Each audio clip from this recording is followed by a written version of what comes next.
Welcome to On Campus with CITI Program, the podcast where we explore the complexities of the campus experience with higher education experts and researchers. I'm your host, Ed Butch, and I'm thrilled to have you with us today.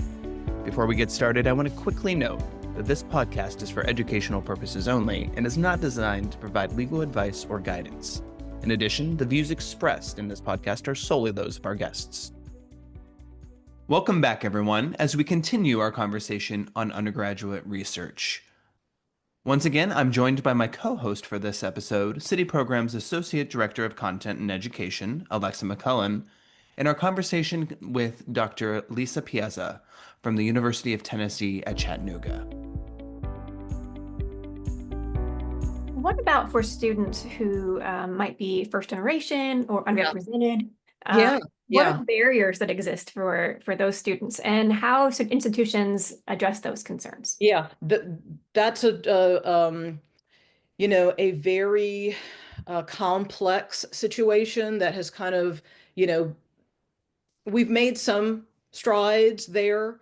Again, as a first gen student myself, I think one of the barriers, right, is to understand what opportunities exist and kind of what's out there in terms of support.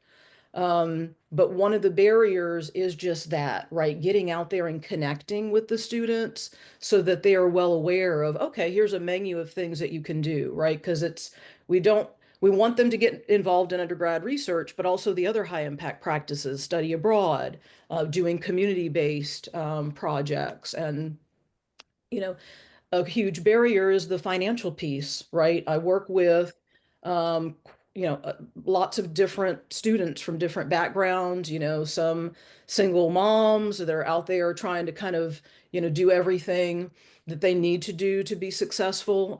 But a lot of times it's the money issue, right? They can't commit to undergrad research because they've got to work. They've got to work after school. They have to work on the weekends. That's the case with many of our work study students. The work study jobs are phenomenal. They're just not enough, right, for a student to be able to support themselves, to pay rent.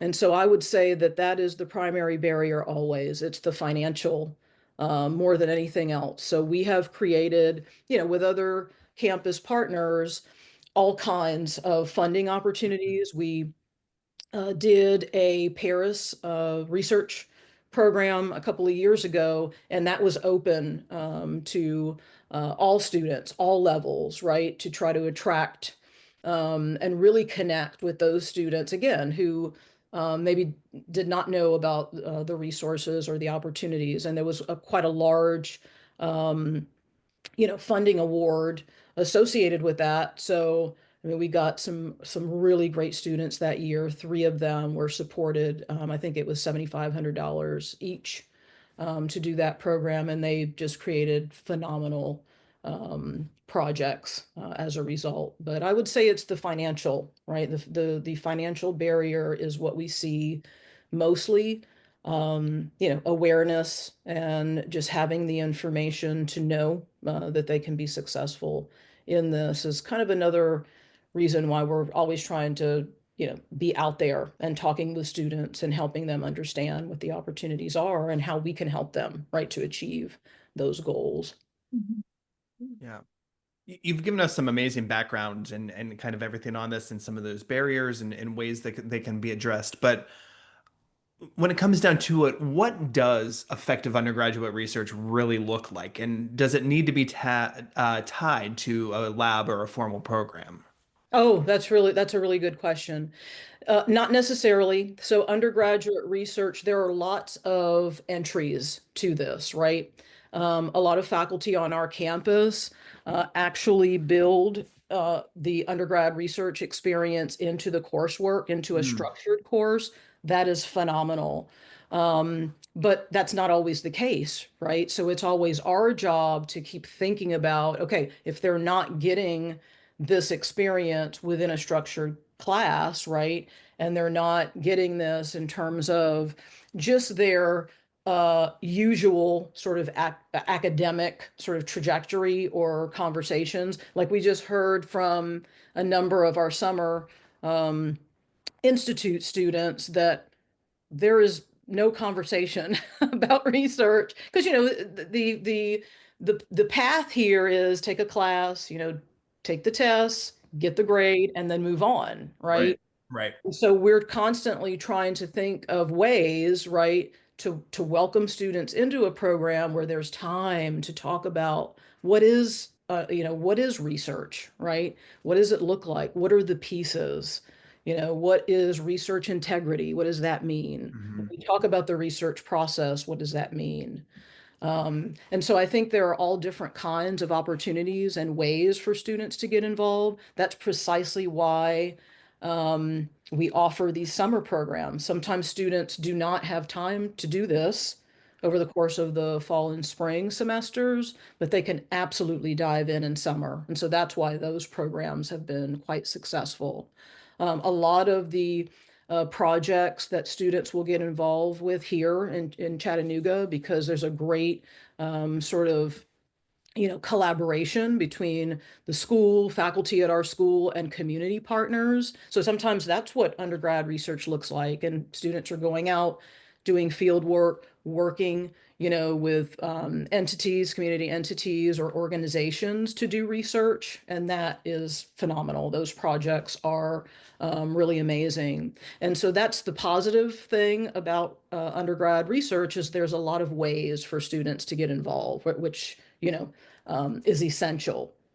Because if it's only the path of taking a course, again, that's a barrier, right? And that's not going to serve, all of the students. So yeah, there's all different kinds of ways, that students can do this and at their own pace, when they decide to do it. And so, yeah. So I'd love So to it's talk a bit more about that. What does research look like for fields that aren't traditionally lab-based? And you Yeah. talk about Yeah. having a background in art history yourself. Yeah, so I'll give you my own kind of example here. So, last academic year, I had the opportunity um, to work with a student and one of our librarians who were working on a project. It's United Hosiery Mills, and so that was a mill here in town that was making Buster Brown clothing and stuff like that. And so this student has been working on the in special collections. They have this amazing collection of all of these artifacts, right? Socks and clothing and the Buster Brown displays and all of this wonderful stuff. And so um, the student was working on archiving all of those physical objects, and that took about a year. And she did an amazing job. She was also doing research on kind of the history of the mill, kind of the from sociological perspective, and then political perspective. She's found some really cool newspaper articles about things that were happening at the mill and so forth. And so that's what her project looks like. That's what she presented on at the spring conference in April, and she will continue that work. I think the next phase, we're going to try to use GIS to map out all of the different locations in Chattanooga that this mill sort of impacted, right? And I'm really excited to kind of see how all of that comes together. In business, just to use an example from one of the Vietnam program students, they will, because it's a research internship and they're actually going to work every day and kind of getting a sense of what it's like to work outside of the United States, many of their projects will sort of compare and contrast what the work environments are like here and then Vietnam, right? Those are really fascinating because then we get a sense of, how in some ways the cultures are really similar or really different and, what's acceptable, in the workplace in terms of, having a chat, by the water cooler or something like that. Those are really, really phenomenal projects. And I think the students have had a really great time kind of just thinking about their experiences, and then, their experiences here, maybe in a job, and how different in some ways the work environments can be. We also have had students working on community projects, and totally not lab-based at all. Mhm. But with the local health department and things like that. So there's just such a variety of ways that students can conduct research outside of your traditional STEM fields. And just they learn so many amazing skills, but beyond and in addition to, of course, the research skills. But like my student here, she's an art history major as well, and you know, we don't have a lot of background with GIS, but we went and um, did a workshop already, and I think we're going to have, definitely a lot of support from the GIS team here on campus to do that project. But that's not necessarily something that we planned from the beginning, right? It was an organic, just sort of way of transitioning to the next phase of the research, right? So. That's great. So it seems, I mean, more than anything, I think I'm taking away from your last couple of answers there is really just having those multiple entry points, Absolutely. right, is what really makes a program, an undergrad research program effective, right? Sure. Yeah, yeah, definitely. That's awesome. So you've been working in this area for a little bit of time now. Yes. So I guess I'm just curious, have you seen the landscape of undergraduate research kind of change over the last, say, 5 to 10 years? Yeah, that's a really good question. So the biggest, not necessarily change, but Okay. there's much more of a push now to Mm, really make a strong connection between getting involved and doing undergraduate research, how that's going to impact the student after, right? yeah. So that connection again to workforce success is really key now, and really important for us to think about, right? As um, folks that are working in this area, right, and trying to help students be successful. And so I would say that that is a really big push now to very clearly make those connections, right? The skill set is a skill set that you will need to be successful in anything you do after you graduate undergrad, right? So if you're going directly into the workforce, you have such a strong narrative to tell about being in another country for 6 or 8 weeks, having a job there, being really successful, and then rolling into that research and writing Hmm. a paper or doing, some sort of final project for that.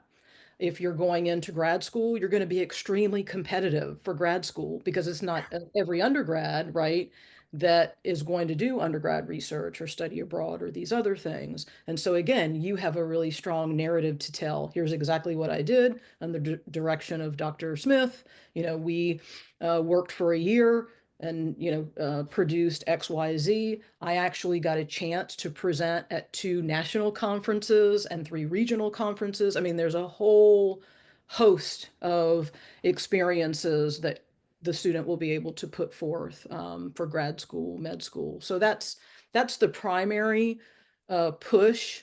I think also just making sure that to the extent that we can, um, that high impact practices, undergraduate research, these experience are more formalized within classes, right? And we're talking about not in great depth, right? But at least introducing, these other types of college experiences and academic experiences to students so that they do have the opportunity to pursue those opportunities if that's something that they're interested in. So trying to just embed it as much as possible, right, into the college experience is really key as well. So looking ahead, then, what are some of the most exciting shifts or innovations that you're seeing in this space, things that you might see changing? Yeah, so I mean, I would say that combining these high impact practices, which is something that we started to do a couple of years ago, that's precisely why we run the summer programs because you're getting, a study abroad experience. You're getting a good number of college credits for doing that. You're getting research experience. And so it's really powerful. We know that from the research for students to engage in multiple high impact practices, right? So just continuing that type of program development and those types of opportunities for students, that's really, really key. I think moving forward, just that connection, right, to workforce skills and doing a lot more with sort of partnering with community partners, with businesses, with organizations to do a lot more with this hands-on feature of undergrad research. The hands-on feature of this is really, really key. So just moving forward, I would say that, building those partnerships and collaborations, to sort of expand capacity for this is really important as well. So I'm going to give you the magic wand now. So if you had the opportunity to redesign the entire undergraduate experience with research at the center, Oh, what do you think that would look like? oh, wow. That is exciting. We have been thinking about, and I've designed a program for students that is basically just that, right? From the beginning of their experience, it's a scaffolded type of thing where as the more that they do with undergraduate research, the more that they're earning along the way, right? Mm. For me, Mhm. ideally, again, undergraduate research, at least the conversation would be sort of everywhere in terms of, the culture, right? Of how we talk about research, I would say that giving students the opportunity to do a very, very small project. And a lot of students do research papers, and this is kind of the norm, but maybe taking that a step beyond and doing some sort of group project. And I know that, this is happening, right? And it has been happening on all types of different campuses already, but those are the types of experiences that I think are the most exciting for students, when they can work on a project together, maybe help a community entity or community organization to drive that organization forward. I mean, that is really it helps students understand sort of the real world implication of doing undergraduate research. So I would say that, that's an important focus, but I think just that engagement, that awareness, right? That this is something that is for everyone. It welcomes everyone.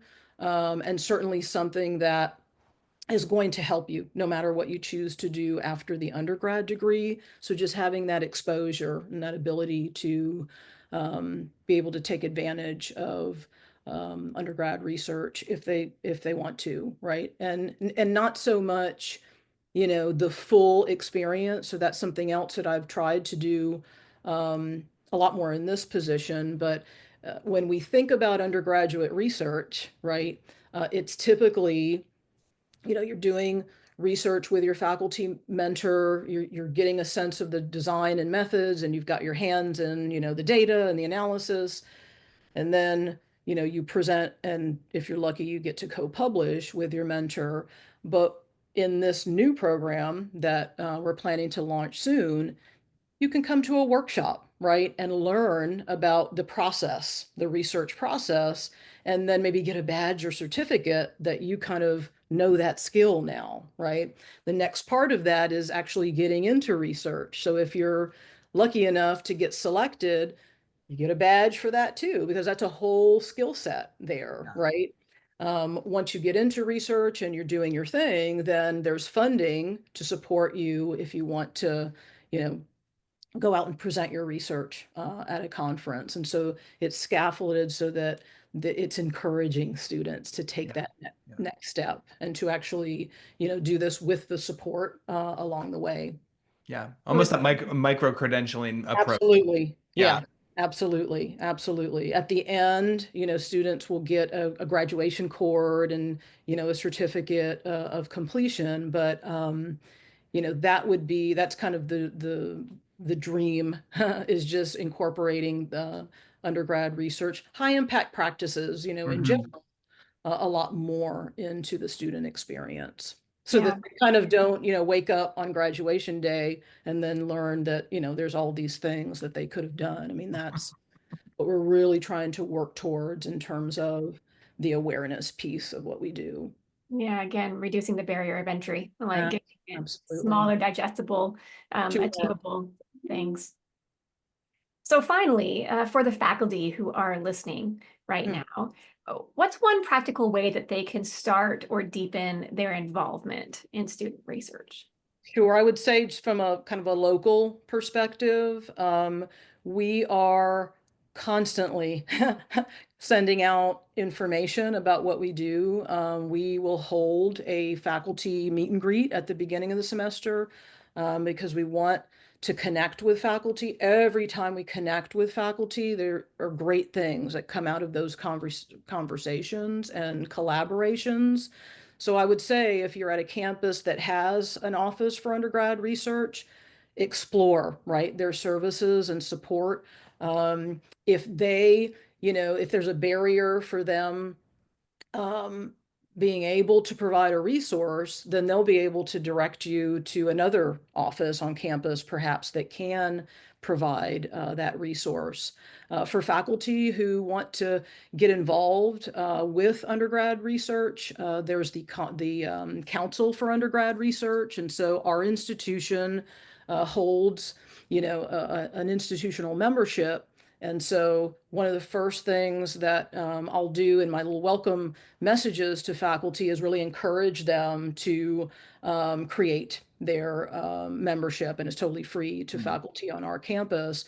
But that can give them a lot of really good information, but also the networking, right? So they can kind of connect with other faculty who are doing some really creative things in the undergrad research space. There's also the ability to attend, conferences, work groups, and really be part of this culture of undergrad research. It is a niche culture, but there are so many ways that faculty can get involved and be supportive or be supported in their work. And that's something that's really important to us in our office.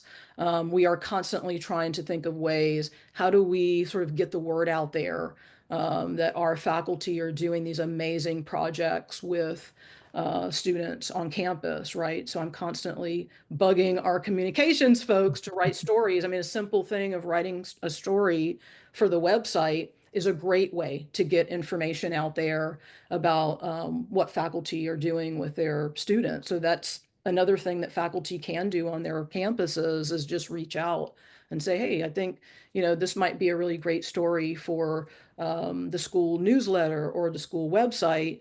And we are getting a lot of traction every time we post a story like that, just from other faculty say, oh my gosh, I didn't know, that your office is involved in something like these study abroad programs or, this workshop about applying to grad school.